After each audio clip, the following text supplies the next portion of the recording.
রমজানের সকল পণ্যের পর্যাপ্ত মজুদ আছে, কোথাও কোনো ঘাটতি নেই বলে প্রাণী সম্পদ প্রতিমন্ত্রী সুলতান সালাউদ্দিন টুকু বলেছেন। সঠিক তদারকির মাধ্যমে বাজার নিয়ন্ত্রণ করা হচ্ছে।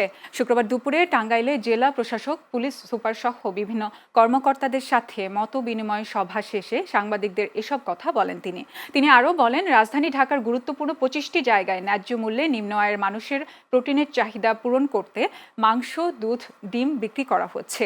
পর্যায়ক্রমে এটি জেলা পর্যায়েও দেওয়া হবে। এ সময় উপস্থিত ছিলেন জেলা প্রশাসক শরীফা হক, পুলিশ সুপার মোহাম্মদ শামসুল আলম সরকার, অতিরিক্ত জেলা প্রশাসক সঞ্জয় কুমার মহন্ত সহ অন্যান্য কর্মকর্তারা। আমাদের মাননীয় প্রধানমন্ত্রী ইতিমধ্যেই বাজার ব্যবস্থাপনা এবং সামনে ইরিগেশন চলছে বাংলাদেশে, সমগ্র বাংলাদেশে, এবং আমাদের নির্বাচনী যে ম্যানিফেস্টোতে ছিল 31 দফা অনুযায়ী আমরা রাষ্ট্রটি পরিচালনা করব, সেই অনুযায়ী ফ্যামিলি কার্ড, খাল পুনর্খনন কর্মসূচির মধ্যে আমরা হাতে নিয়েছি।